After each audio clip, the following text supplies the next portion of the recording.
Hi everyone, I'm Lauren Tarshis. I'm so happy to welcome you to my office here at Scholastic. Today I am here to pull you into the article that I wrote for this issue of Storyworks in Scope. It is about a hero pigeon from World War I named Cher Ami. And I am so excited to answer some questions and take you deep into the writing process that led me to this story. This is a story about a pigeon named Cher Ami, which is actually French for dear friend.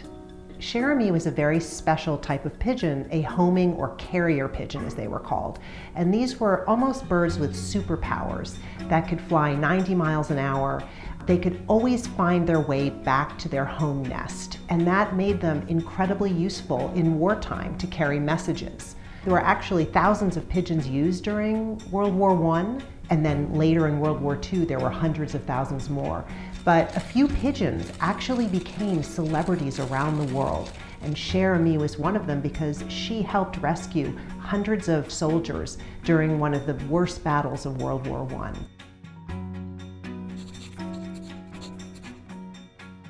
I wanted to write about Cher Ami because it was an amazing story, but even more than that, it was a hopeful story about such a bleak time in history, World War I.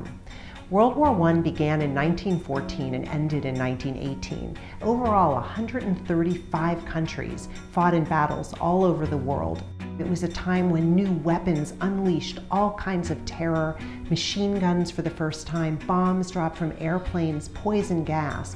So when I discovered the story of Cher Ami, which not only fascinated me, but I found so hopeful, I knew that that was the right story for you as a sort of a beginning point for World War I.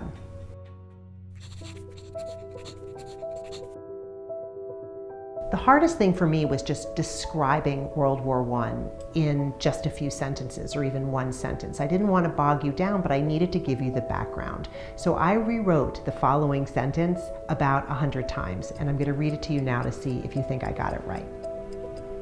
This was a war more brutal than any before in history. It would leave 17 million people dead and pull more than 135 countries, including the United States, into battles around the globe.